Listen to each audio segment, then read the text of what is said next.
Click the Settings button. Then click to go to Program Settings.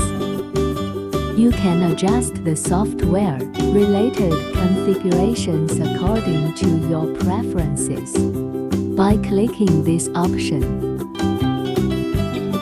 You can automatically clear the cache from browsers such as Chrome, Firefox, Edge, and IE. Before selecting parameters, click on the residential proxies to go to Program Proxy. View the software that needs to be proxy. Then return to the program settings.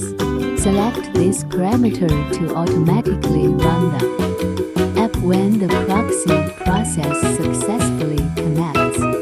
After selecting this option, the system will automatically change the time zone when starting the program